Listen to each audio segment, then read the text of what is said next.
et la troisième image. On va les étudier une par une.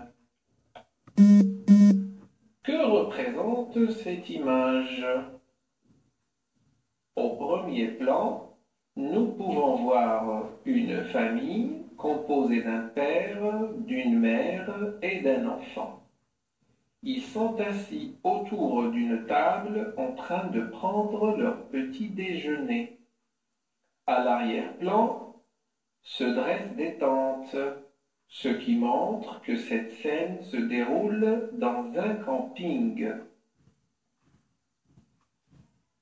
Que voyez-vous sur cette icône? Cette icône met en scène la famille dans un espace naturel en train de prendre des photographies avec des cascades d'eau comme arrière-plan. Que montre cette illustration? Cette illustration montre encore une fois la famille qui prend des photographies avec la statue du lion. Avez-vous deviné de quelle ville s'agit-il? C'est la ville d'Ifrane. Que peut-on dire sur l'ensemble de ces images? L'ensemble de ces images évoque le voyage d'une famille à la ville d'Ifrane.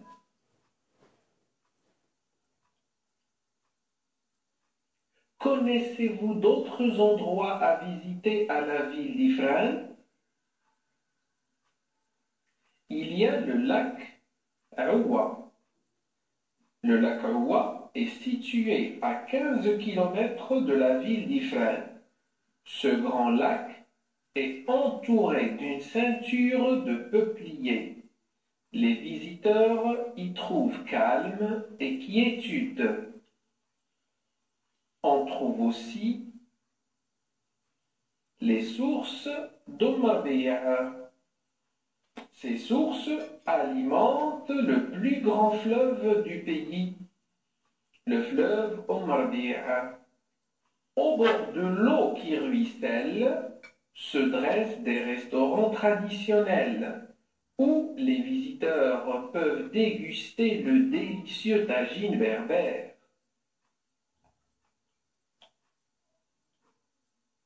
Pendant le séjour à la ville d'Ifrane, on peut visiter la ville d'Azro. C'est une charmante petite ville qui se trouve à 18 km d'Ifrane. Vous pouvez trouver des objets artisanaux et profiter des beaux paysages naturels.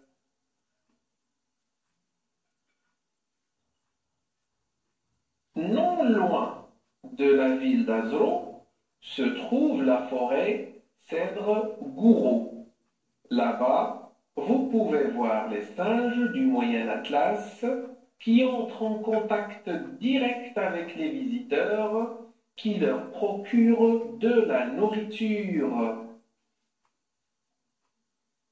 Il y a aussi la station de pisciculture de Raslma. Cette station est spécialisée dans l'élevage des poissons, notamment la truite. Les gens viennent découvrir les techniques d'élevage. Maintenant, essayons de répondre à la consigne suivante. Tu es parti en voyage avec ta famille. Vous avez passé une semaine dans un camping à Ifrane. Raconte votre séjour. Parle des lieux que tu as visités, parcs, forêts, jardins, etc. et de ce que vous avez fait dans cette ville. Nous pourrons prendre ce récit comme exemple. Les vacances dernières, j'ai voyagé avec mes parents à la ville d'Ifrane. Une fois arrivés, nous nous sommes rendus au camping. C'est l'endroit où nous avons résidé. Tout y était propre et bien organisé. Nous avons d'abord monté notre tente et nous nous sommes reposés du long trajet que nous avons fait. L'après-midi, nous nous sommes baladés au centre-ville. Nous avons pris des photos avec la statue du lion, appelé le gardien de la forêt, car autrefois, la forêt se tenait juste derrière la statue. J'ai beaucoup apprécié le calme et la beauté des jardins. Le deuxième jour, nous sommes allés à Ain Vitel. Cet endroit magnifiquement beau avec sa forêt et ses cascades d'eau ruisselante. Nous y avons passé toute la journée. Les 2 jours suivants étaient inoubliables, car nous avons fait la visite de la ville d'Azro, qui est située à 18 km de la ville d'Ifrane. C'est une charmante et accueillante ville. Là-bas, j'ai acheté des objets artisanaux en guise de cadeau pour mes amis. Non loin de là, nous avons rencontré les singes du Moyen Atlas à la forêt Cèdre-Gouraud. J'étais très heureux d'entrer en contact avec ces primates. Craintifs, ils attrapaient la nourriture que les visiteurs leur offraient et grimpaient les arbres pour se régaler tranquillement. Par la suite, nous avons pris la route de Khénifra pour nous rendre aux sources d'Omarbieh, qui alimentent le plus grand fleuve du Maroc, le fleuve Omarbieh. Dans les restaurants traditionnels qui se dressent des deux rives du cours d'eau, nous avons dégusté le délicieux tagine berbère. Le 5e jour, nous l'avons consacré au lac Aoua, ce vaste lac où les visiteurs trouvent calme et bien-être.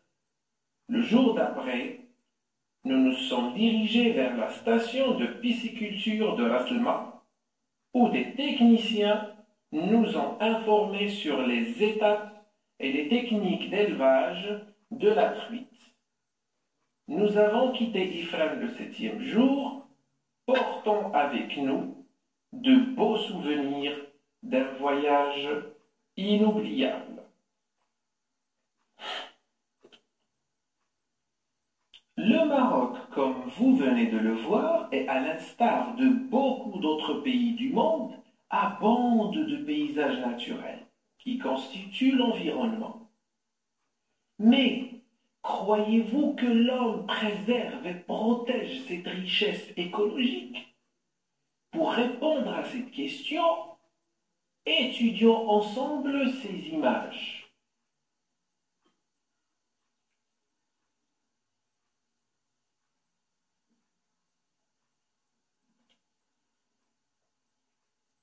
Alors, que représente cette image? Cette image représente les cheminées d'une usine qui rejette de la fumée toxique dans l'air.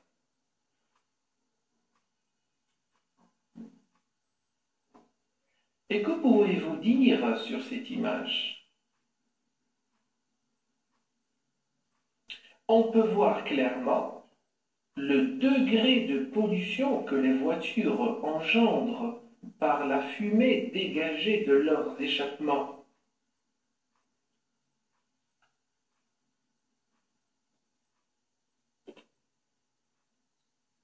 Savez-vous ce que c'est?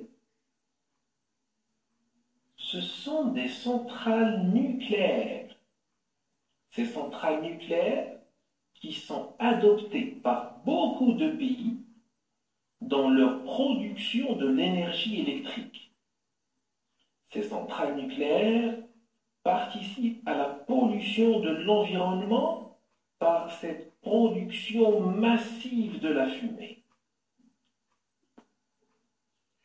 Alors, de quel type de pollution s'agit-il? Il y a un élément qui est commun dans ces 3 images. La première, ce sont les cheminées des usines qui rejettent de la fumée. Nous avons dans la deuxième image, c'est aussi des voitures qui dégagent de la fumée. Et nous avons la troisième image, des centrales nucléaires qui produisent aussi de la fumée. Alors l'élément qui est en commun dans ces trois images, c'est la fumée. Alors on parle de la pollution de l'air. C'est la pollution de l'air. Essayons de voir ce que cette image représente.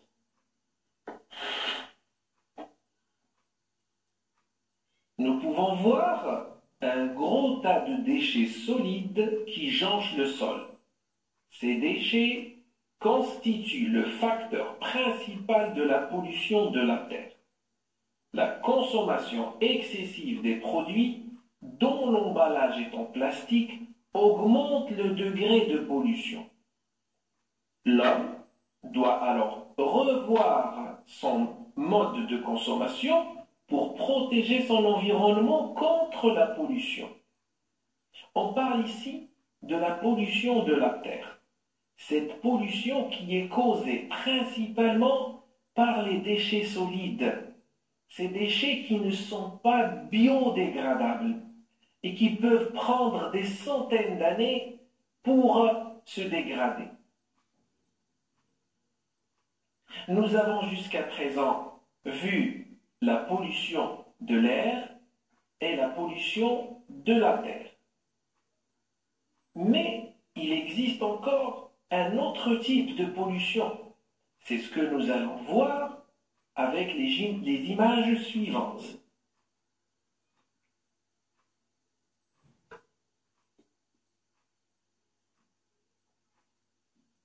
Voyons ce que représente cette image. Cette image montre un paysage désolant. C'est un oiseau tout couvert de pétrole. Ses plumes sont gluées par ce produit toxique qui finira par lui ôter la vie. C'est à cause des marées noires que ce petit oiseau souffre. Ces marées noires provoquées par les grands bateaux qui transportent le pétrole au large, que nous appelons les pétroliers, et qui accidentellement laissent fuir leur contenu de pétrole.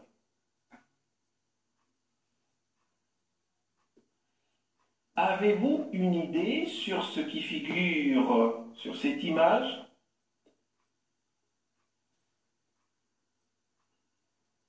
Ce sont des fûts. Ce sont des fûts, des grands tonneaux contenant des déchets radioactifs. Plusieurs pays se débarrassaient autrefois de ces déchets en les jetant au fond des océans. Mais avec le temps, la coque de ces fûts se détériore et rouille, en laissant se répandre ce liquide extrêmement dangereux et toxique, ce qui affecte négativement la vie sous-marine et menace l'équilibre écologique.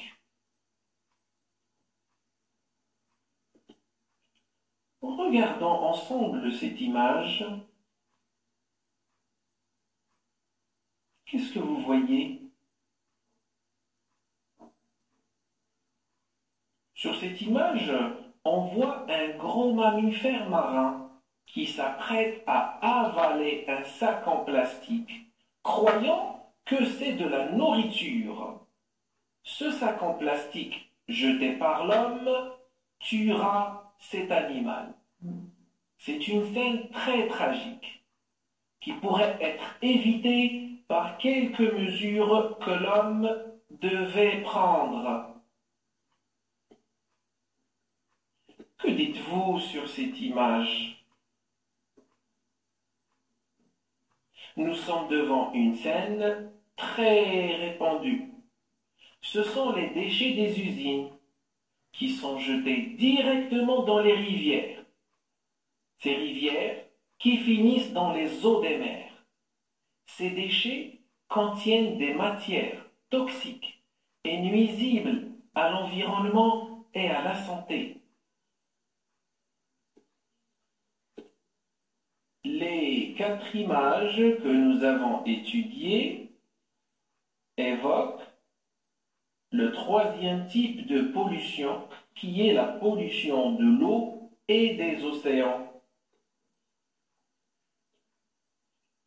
Maintenant que nous avons vu les différents types de pollution, essayons de décrire cette image.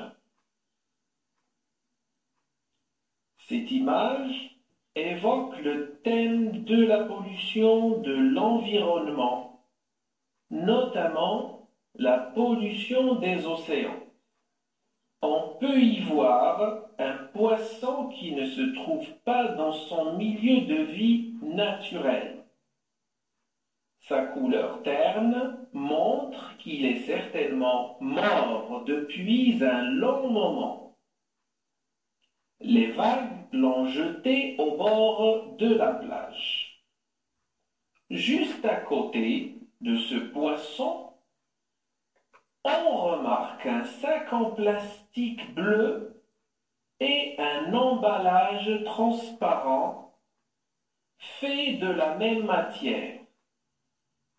Ces éléments qui constituent les déchets solides jetés par l'homme sont la cause principale du décès de ce pauvre poisson. Je vous laisse à présent réfléchir en bon citoyen aux solutions probables qui peuvent protéger notre environnement contre la pollution. Je vous dis au revoir et à bientôt.